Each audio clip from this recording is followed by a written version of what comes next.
Hello students, welcome to my YouTube channel आसान हिंदी ज्ञान. Today we are going to learn व्यंजन संधि. व्यंजन संधि के पिछले वीडियो में मैंने आपको त संबंधी नियम कुछ बताए थे. बाकी कुछ नियम आधा रह गया था. उसी नियमों के बारे में, त संबंधित नियमों के बारे में आज विस्तृत व्याख्या करेंगे. तो जो त संबंधी नियम है उसका थर्ड नियम ये है कि त के बाद यदि स हो, यानी कि आपके पहला शब्द का अंतिम वर्ण, अंतिम ध्वनि त हो और उसके बाद जो शब्द आता है दूसरे शब्द में पहला वर्ण स हो, तो क्या होगा? त का च में और श का छ में परिवर्तन हो जाएगा. अब तक हमने देखा था कि पहला शब्द का अंतिम वर्ण, दूसरा शब्द का पहला वर्ण, ये मिलकर एक अलग सा नया रूप बनाते हैं, विकार बनाते हैं, या ये एक तरह के नियम हमने देखे थे. और बाद में क्या देखा था हमने कि पहला शब्द का जो अंतिम वर्ण है वो जब दूसरे शब्द का पहला वर्ण से मिलता है तो जो परिवर्तन होता है वो पहले शब्द के अंतिम वर्ण में होता है. दूसरा शब्द वैसा ही वैसा रहता है, लेकिन यहाँ पर जब पहले शब्द का अंतिम वर्ण त होता है और दूसरे शब्द का पहला वर्ण स होता है, तो इन दो वर्णों में परिवर्तन दिखाई दे रहा है. क्या होता है? ये त के जगह पर च आता है और स के जगह पर छ आता है. पहले शब्द का अंतिम वर्ण आपका क्या हुआ? त. दूसरे शब्द का पहला वर्ण हुआ श. तो जब ये दोनों आपस में टकराए, आपस में मिले, तो मिलने के बाद ये त च में परिवर्तित हो जाता है और ये जो स, ये कौन सा स है? तालव्य श, जिसे तालु स हम बोलते हैं, तो वह छ में परिवर्तित हो जाता है. उदाहरण के लिए यहाँ पर देखिए, पहला शब्द आपका है उत्त, दूसरा शब्द है श्वास. तो इसमें अंतिम वर्ण, पहला शब्द का अंतिम वर्ण क्या आया? त. दूसरे शब्द का अंतिम वर्ण, पहला वर्ण क्या आया? श. यहाँ पर पहले शब्द का अंतिम वर्ण त, दूसरे शब्द का पहला वर्ण श.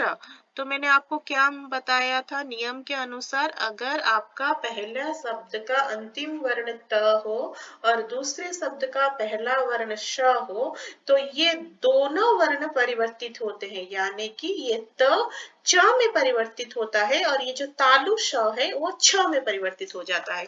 तो इसे वर्ण विच्छेद करेंगे तो पूरा क्या होगा? उ जमा त का च में परिवर्तन होना, च, फिर ये स जो है ये छ में परिवर्तित हो जाता है और वास ऐसा का ऐसा रहा.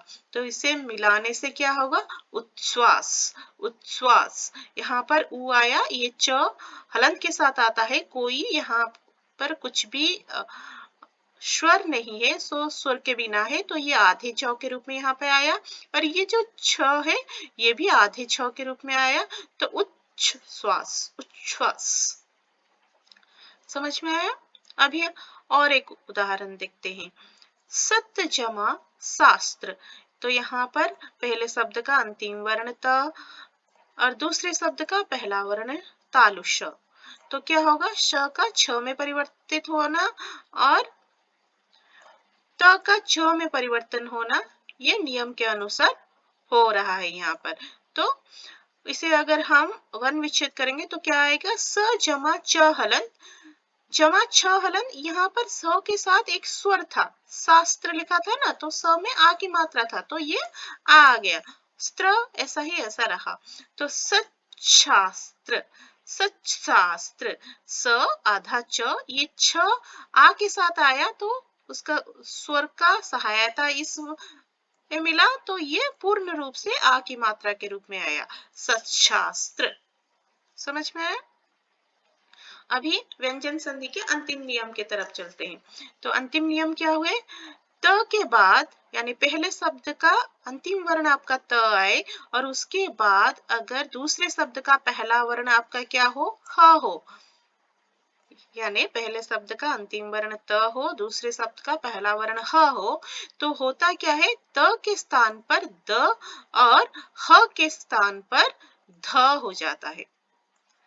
क्या होता है, त के स्थान पर द होता है और ह के स्थान पर ध होता है। इस तरह से परिवर्तन होता है।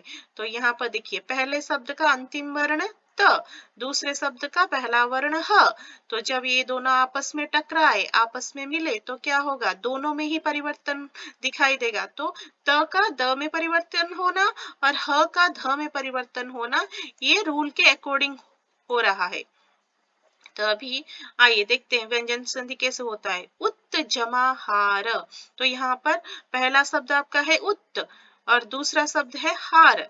तो यहाँ पर पहले शब्द का अंतिम वर्ण आपका आया त, दूसरे शब्द का पहला वर्ण आया ह, तो ये त द में परिवर्तित होगा और ये ह ध में, और जबकि आ के साथ आया है यहाँ पर हा, तो ये धा होगा।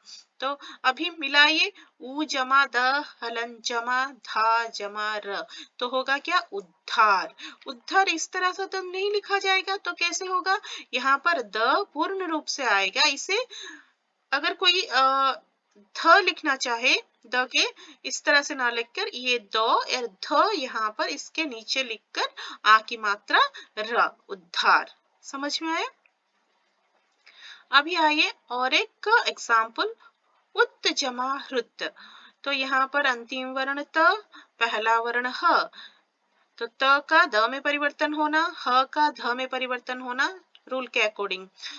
और यहाँ पर एक री की मात्रा है, तो ध में री की मात्रा आया, तो होगा क्या, उ त पे त की जगह पर द आएगा ना हलन के रूप में, उद, यहाँ पर ध्र, त, उद्धृत। उद्धृत कैसा लिखा जाएगा, उ द, यहाँ पे सपोर्ट के लिए ध ऐसा लिखा जाएगा, नीचे री की मात्रा त, उद्धृत। समझ में आया। तो ये था व्यंजन संधि के अंतिम नियम। मुझे आशा है कि आपको ये सारे रूल्स समझ में आए होंगे अच्छी तरह से, और उदाहरण सब आपको अच्छी तरह से समझ में आए होंगे। अगर आपको मेरे वीडियोस अच्छे लगते हैं तो प्लीज़ मेरे चैनल को सब्सक्राइब कीजिए, लाइक कीजिए, कमेंट कीजिए, ताकि मैं आपके लिए ऐसे ही नए नए वीडियो ला सकूं। धन्यवाद।